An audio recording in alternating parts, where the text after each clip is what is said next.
You're listening to the Journey Podcast.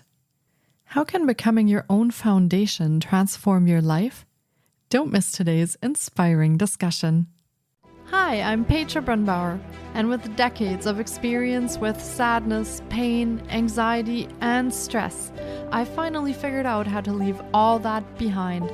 And this podcast shows you how to break free permanently so you can reclaim your sanity and find the self-esteem and energy to go after the life you desire. With real talk about mental health, holistic healing, and the tough journey of coming out the other end. This is the Journey Podcast. Welcome to today's episode. Today we explore the concept of becoming your own source of stability and strength in the face of life's challenges. Our guest, a seasoned expert in personal development and leadership, shares insights on how to navigate change, overcome difficulties, and foster personal growth. Our conversation covers strategies for building resilience and emotional intelligence, drawing from fields such as positive psychology and neuroscience. We explore how to approach professional challenges and personal setbacks and discuss perspectives on transforming obstacles into opportunities for growth. And we delve into ways to cultivate inner resources that can help us adapt to change and thrive in difficult circumstances. With over 24 years of experience, Sagar Constantin is a highly regarded lecturer in Denmark and internationally. Her clientele includes renowned names such as Lego, Novo Nordisk, Total Energies, government agencies, and many more. Sagar's expertise lies in leadership and personal growth, focusing on topics like emotional intelligence, positive psychology, change, neuroscience, and personal leadership.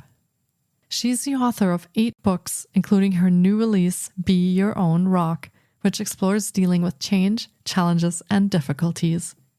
Before her teaching career, Saga worked as a director at the Danish Broadcasting Corporation, managing major television productions.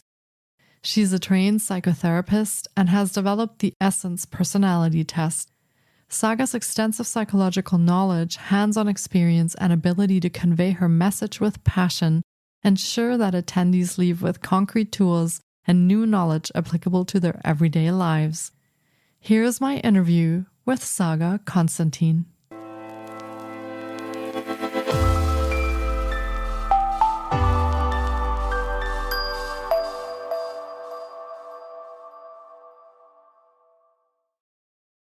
Hi, Saga. It's so great to have you on the podcast today. I've been looking forward to getting to chat with you because Be Your Own Rock is such a fantastic topic for today's conversation. I really look forward to it. So thank you for being here and welcome to the podcast. Thank you so much for having me. It's great to be here. Yeah, I think this topic will become a little bit more clear as we dive into the things. And for starters, would you like to share a little bit about yourself, your background, your story, maybe what led you to doing what you do today, and let our listeners know a little bit about what you do today? Absolutely. To be honest with you, I have not always been my own rock. I have been searching through my inner strengths for my values, for my self-worth, for most of my life. I started out in television. I used to work at the Danish national television. I live in Denmark. I'm Danish. And I used to work there. And it was great. It's an amazing place to work in television. You get to go to all these big shows. I went to the Olympics, the Tour de France, and great stuff like that. But I also realized that I wasn't true to myself. I was just running after fame and recognition. And I got more and more sad inside. So I actually decided to quit. And a lot of people ask me, why are you quitting? You're such a success and you can really do great things here. But I had to stay true to myself. And then I went on a journey for the next 10 years of my life just to look inside and clean up all the mess that I carried. And it wasn't that I had a bad childhood or anything, but I just had so many things I had to work out and look at. And that actually led me into becoming a psychotherapist, understanding myself a lot better, and writing a few novels. And from there, I began to teach all these insights that I got through my own journey. And I started to work with the big companies and corporations, and that is what I'm doing now. I go out to different companies every day nearly and teach them personal development, leadership, how to manage their thoughts, how to actually become aware of how to create a better mental health and look at themselves in a broader perspective to become more healthy and thrive in their everyday life. That was very short life story, actually. Yeah, thank you for sharing that. And wow, I find that fascinating that you were in television and you got to participate in so many interesting things. And yet, on the flip side, there was something that didn't work for you, something that was missing. And many people come to that point, be it early on in life or later on in life after they've had kids maybe and have some time to think about it. And they reach exactly that point where they wonder, is this what I want? Is this all there is to it? When you work with companies, why is this so important for them to look at what goes on with their employees? Why is this so important to look at the mental health, the personal growth? I mean, couldn't we just say, well, this is something they can do on their own time? So why is this important that we address this in especially a work setting or a professional setting? Well, I guess you're right. They could say, well, that's your business. It's not our business. But a lot of the companies I work with, they can see when their employees become more positive, when they understand themselves better, they have less conflicts, they have better communication, and in the end, better results. Also, we need to look at, when we look into the future, it will be harder to actually keep our employees in our company. So if we want to hold on to the people we really care about, we also have to support them in getting to know themselves better and also cooperating in a better way. So I think for the companies that I work with, it is a great investment in the people. So they thrive at work and they work together in a better way, but they understand themselves better. I see many, many companies that they have had great results with people just becoming more happy at work. And then they tell other people, oh, this is a great place to work. And they attract more people to work there. Also looking into what I think is very important, for example, the young people today. Many of them were studying while we had COVID and they were isolated and they're more used to working at home or working isolated, like as we are now on an internet connection. But we all need to connect with other people. So connecting and making healthy relationships is also a way for people to thrive more and also develop and have a better mental health. So I think all these things that I work with and the companies can actually see as benefit people, they're very important. And a lot of people realize it. I mean, I teach, I think, or meet at least 2,000-3,000 people a year that go through the courses and that I facilitate. So that is a lot of people, I think. Yeah, I think it shows what a great need there is for those kind of services and for people to look after not just their mental health, but really their holistic health to be able to be more happy and productive. Now, you're a psychotherapist as well. So from this mental emotional standpoint, what does that look like when you go into companies and you provide these services? Is there instances where I would imagine that everyone has had a different experience? Whomever you meet, 2,000-3,000 people, they've all had their unique individual journeys. So can this be difficult for some people to actually start on this journey of looking after their health if they've had traumatic experiences, if they've had a very hard childhood? All of that filters into their everyday lives. It filters into their work. So how do you support those kind of situations? I mean, we talk about productivity and positivity and positive psychology and things like that, but how do you support these sort of more darker and deeper issues that come up? I always embrace them because we all have baggage. And I think we have to look at the whole person. We can't just say, I don't know if you remember, but back in the 90s, there was like a movement saying we just have to say yes to everything. You put on the yes hat and everything will be fine. That is the worst thing we can do. So I very often talk to people and say, of course, it's great to be happy, but you cannot be happy unless you accept the emotions that make you sad. So we have to embrace all the emotions. I also have people, when I begin to talk about thriving and positive psychology, as you also mentioned, people say, well, I'm not happy. I'm actually sad, or my child has anxiety. I always support them and say, you know what? You can't thrive at work if you're unhappy at home.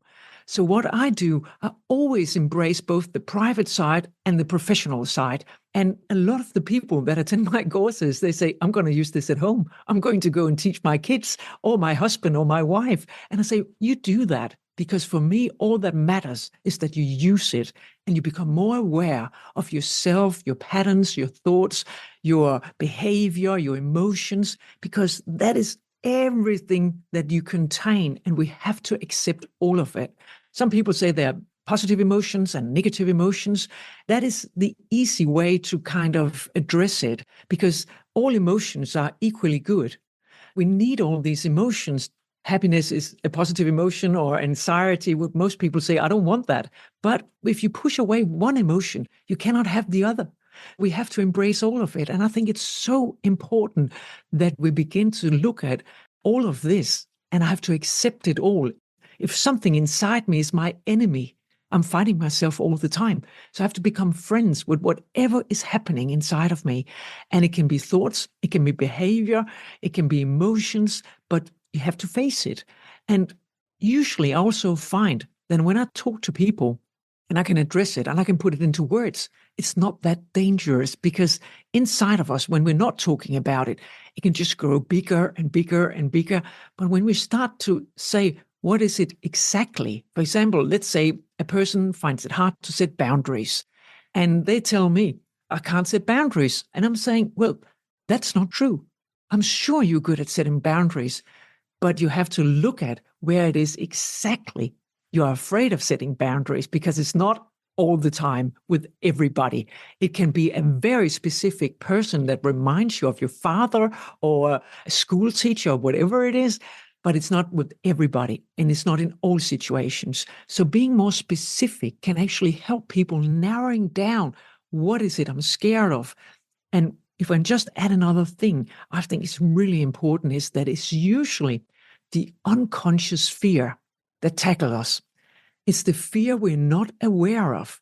So if I find it hard to say no to a certain kind of person, I'm not aware which kind of person that is.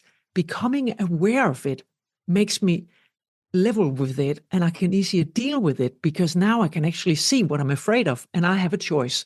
Then I actually get a choice. Will I face it and say no the next time, or will I just observe and just find the courage slowly, and then one day I can say no? But if I'm unaware of what I'm afraid of, I can't do anything about it. So the unconscious fear needs to be brought up to light so I can actually watch it, look at it, and say, hey, fear, what is it that is so scary here? Wow, I love how you describe that. And I think, first of all, we don't get taught those things. We don't get taught them in school. We don't really get taught them when we go to university or go out into the world. There's not really any emotional regulation courses or emotional intelligence courses or things that we even teach our kids. So these are things that we drag forward from our childhoods very often, and we don't know how to deal with them in an effective and healthy way. So I think that's a great thing that the people and the employees that are included in these courses actually get to have a chance to learn all these tools. And also putting a face to something that we're afraid of takes away a lot of that fear, as you said. Once we shine a light on it and we can actually see what it is. And maybe to some degree, we were never allowed to do that before. Maybe we grew up in a home where we couldn't speak about that, or we just couldn't shine a light on it. So giving all of that some space to be able to see it and address it. I love that. Now, do you want to take us through a little bit of what your courses look like? I'm very curious, like what kind of tools do you offer people, or is it more like a conference or a seminar, or what does it look like when people get to work with you in their workplace, and what does that look like when they work with you there? Well, it can actually look in many different ways. Sometimes I do like an hour inspirational talk, and I teach them about how to shift their focus and actually accept what is negative and what is really troubling them, and then shift their focus and bring it over to taking responsibility and looking to the future. That is probably my most famous and the one speech that I do the most, because it brings so much positivity. And also what it does is it gives the people a language. And I think we sometimes miss a way of speaking about these things. And when you get a language and you can express yourself, it's much easier. Just the other day, I went out to a company and I gave this talk. And afterwards, the manager, he phoned me back and he said, we had a difficult situation down in the production. I just overheard one of the guys there. He said to another person, he said, I'm about to say something really difficult to you now, but can we agree that we do it from the green path? And the green path is the positive. So he kind of used the language, and his coworker, he said, sure, tell me what it is, and I'll stay positive and listen to you. So it's such a good way, instead of them just clashing and saying, I don't like what you're saying, or why do you say this? That is one thing I do. But in a regular day course, if I'm to choose, and I often do that because people, they don't know what to expect. So I get to choose what they get. And I love that. I always start with introducing the brain, because I know that a lot of people think they know what's happening inside our brain, but we don't know.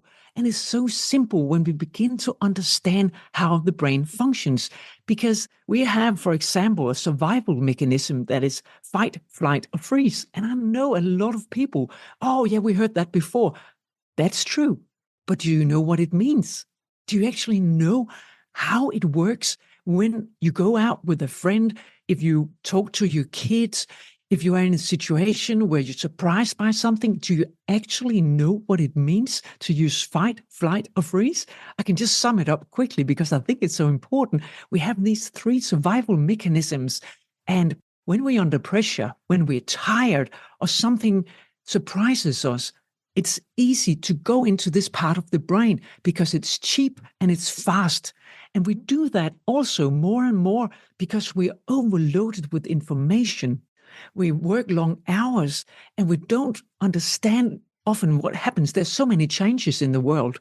So we kind of go into survival mode instead of actually going into our clever brain, which is much more expensive to use. So we all have these three different survival mechanisms that we use at work. And of course, we also use them at home. There's also three more: sex, sleep, and hunger. But hopefully we don't use them that much at work, I would say. So, but when we know which one of them is my preference, because you can actually have a preference. And I also, if you have fight, you will push people away. If you're under pressure, you'll just push them away. If you have flight, you will try to avoid conflicts and you will shy away. If you freeze, you will just freeze inside and you won't be able to say anything if people come up to you. I also call that playing dead, because sometimes when you're in a meeting at work and you ask a question, nobody says anything and you just sit like this. And then they're playing dead. And it's so funny because then you can tell people, are you really dead now? Or can you actually come up with something? You can actually make a kind of fun of it. But it's interesting to begin to recognize, because when we recognize our patterns, if we have something happening, there's an action and a reaction. And when we begin to see what is happening, become aware of our reaction pattern, we can stop and breathe before we react. And then we gain the freedom of choice. Will I use my survival mechanism, or will I do something more clever? So that's the first part of the brain. The next part of the brain is a part we have talked about just a little bit: the emotions, the limbic system. That's where we become conscious and our emotions are situated, and it's very fast and cheap as well. And then we have the clever brain, which is the neocortex, the new brain. This is where we learn new habits. This is where we change behavior. This is where any change we want in our lives happens. But the interesting thing is, we only have the capacity of between 30 minutes and an hour each day. That means it's really hard to change anything in your life. And I'm sure that some of the listeners have tried to change something, like you want to lose weight, or you want to exercise more, or you want to eat different, whatever it is. And we fall back into old habits. It's so hard. And it's because of the brain. So I really love to explain to people how the brain works. I usually, if people are interested, go into emotional intelligence, go into leadership, go into communication, how we can take responsibility, all these different things. Often I also talk about values. And I love talking about values and teaching people how to find their core values. Because when you do that, it's easier to set boundaries. It's easier to know what is important to me. What do I say yes to? What do I say no to? That's a few of the things that I work with. But mainly, I always say that I work with everything that's going on in our heads. That's my focus. That's what I find amazing. It's absolutely fascinating how you explain that. It almost feels like we have a primal brain that we kind of fall into when we quickly need some help. and then one more evolved part of it that really takes effort to use that and to get into that. And it's very interesting that we don't have very much time with that every day. Unfortunately, it would be great if we could figure out how to be using that a lot more during the day. We probably get a lot more done. That's very interesting and very important for people to know that. And as you said, become aware of that, because I think the first step to any kind of change that anyone wants to make is awareness. If we don't know that there is a problem or that we even need to change something, we can't really take steps to change anything. So that awareness is sort of the just crucial foundation to any steps forward. So I love how you present that to people at their workplace. I would think that this is really helpful, like you said, for them to use it also in their personal lives, because this really is applicable anywhere, not just in the workplace. So fantastic. And how does all of that you do in people's workplaces, how does that tie into your book, which is called Be Your Own Rock, which is also what we titled this episode? So how does all of that tie together with your book? When I was about to write the book, I asked myself, what would I have loved to know when I was a young woman? What would I have loved to know? And what are my absolutely best resources? And I decided to put all of that into that book. So for me, it was important to make a book where you get all these amazing insights and hands-on tools, because what I also find is important is that there's so many tools for the personal development and mental health and holistic well-being, but sometimes they're a little bit hard to grab and actually do. So explaining why it's hard is a part of the book, and getting to know this about the brain and how it works and what you can do if you want to make a change is one thing, but also getting tangible tools to actually say, if you want to find your values, do this. If you want to work with your boundaries, do this. If you want to look at your survival mechanisms, do this. So I actually put in the book everything that I find important. And I see when I work with people, and I have worked with people for 24 years now, so I kind of recognize a pattern, what it is that we find difficult, but also what really works if you want to make a great progress in your personal development and mental health. That's all in this book. And one thing that is really interesting is that I thought when I put out the book that a lot of people will just read it and review it. And then I realized it takes a long time to read it because there's so much content in it that actually makes people think. So I met a lot of people saying, I'm reading your book, but I have to do it slowly because I really have to do the exercises and I have to think at the same time. I was like, okay, fair enough. Yeah, so that's great. Yeah, that's how you know if you're really actually understanding it and absorbing the information. You take the time to go through it.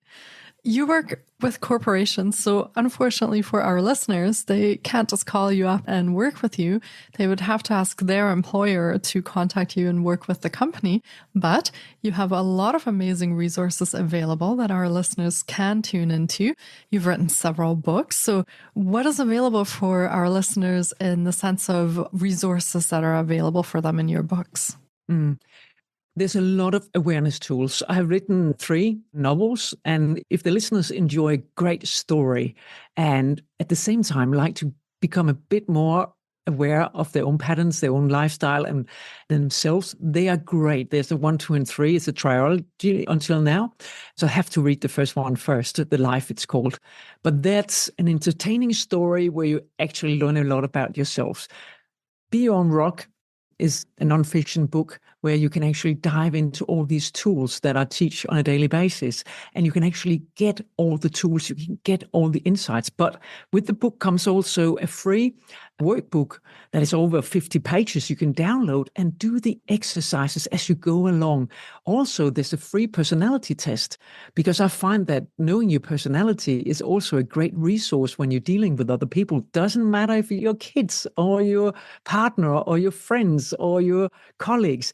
For my kids, it's just great. I have 2 sons. I know exactly what personality type they are, and I know exactly how to talk to them and deal with them and make them shine. So knowing your personality type and recognizing other people's personality type is really a great resource, and you can get that as well. Also, within very short time, there will be an app with the personality type that will be available. We are just finishing up right now, and we'll bring it out within I think, a few weeks actually. So that's another resource that is totally free to look for. Of course, the books, you can download them, but you can also, with most services for audiobooks, you can also listen to the books. I'm just recording the last bits of Beyond Rock now, but it will be available as an audiobook very soon. That sounds like some wonderful resources for our listeners. And I'm curious, can we leave our listeners with a little bit of wisdom around, you said that it can be hard to make positive changes, especially if people don't really understand how the brain works or how we engage our brain in that process. So is there something that you can leave our listeners with as far as what should and shouldn't they be doing if they want to make some positive changes? Where can they start with that? What should they watch out for? What are some of the pitfalls that come up that you come across a lot of the times? Any bit of wisdom around that? Yeah, I love that, because making changes is so hard because we have lazy brains, and the brain just want to do as it's always done. It doesn't want any change, actually, if it's up to the brain. It just want to continue. What you can do is remember two small things. When you want to make a change, you have to make it attractive. If it's not attractive, you won't be able to do it in the long term.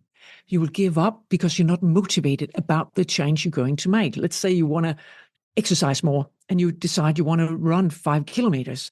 But if you don't feel like running, well, you will never run 5 kilometers. Then you have to ask yourself, what do I feel like? And the answer might be, I like walking. Well, then you walk instead of running because you enjoy that and you're motivated for walking, not running. So you find first what is attractive to you. And then you make sure to make it easy. Because sometimes we set the goals way too high. I want to lose this and this. I want to do this and this. I want to become this and this. Forget about it. You said you make small steps for yourself. And when you achieve one of the steps, you make another one. So it's much better to get started than to say to yourself, I will never succeed. Make it easy and make it attractive. That is so important. And every time you don't succeed in making progress towards your change goal, you look at it and ask yourself, is it easy enough? And is it still attractive?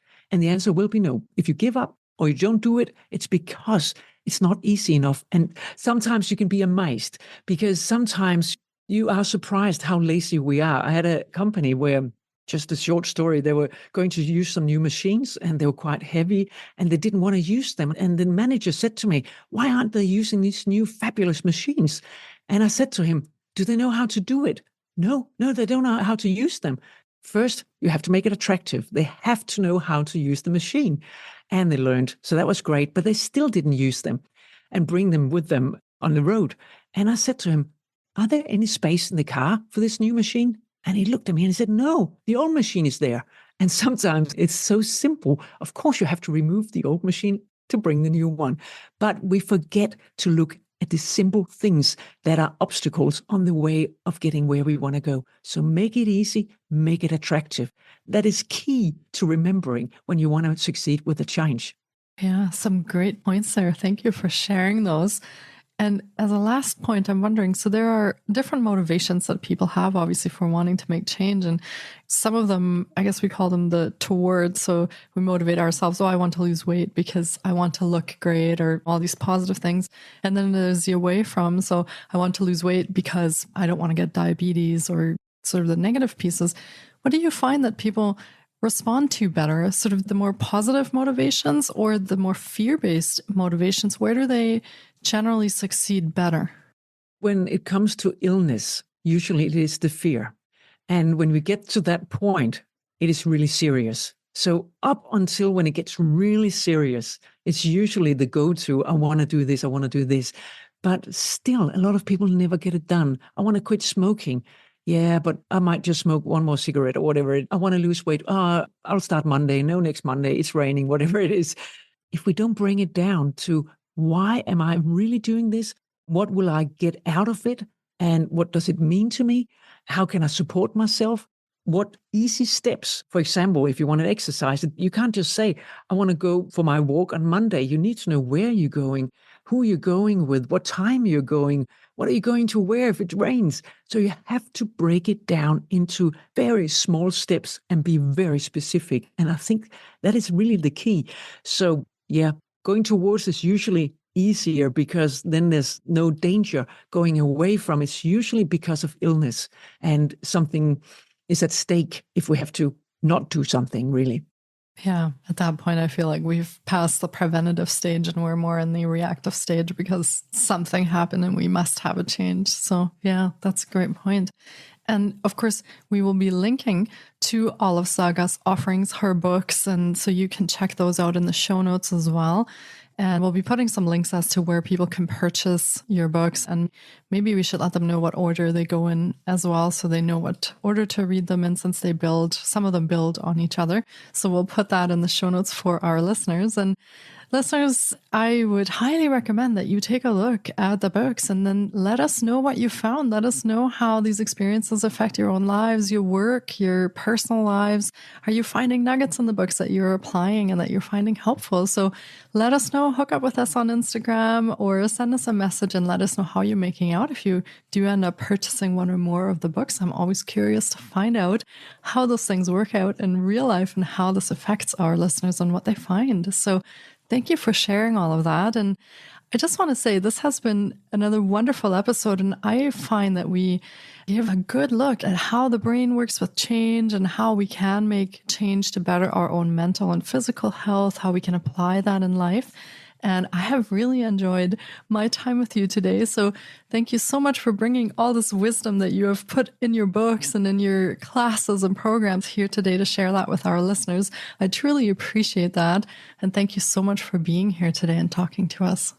Thank you so much. It's been such a pleasure. And I'm so happy that I was able to be on your show. Thank you so much for having me. Yeah, my absolute pleasure. And I think a topic that definitely everyone can use a little bit of in their lives to make some positive changes. So thank you, Saga, and enjoy the rest of your day. Same to you. Thank you so much for taking time out of your day to listen in. If you enjoy the Journey podcast, please support us by subscribing, sharing on social media, and leaving us a review. We appreciate you. And you can find more of The Journey on Facebook, Instagram, TikTok, and our website, thejourney.com. Sending you love and courage, and see you next time.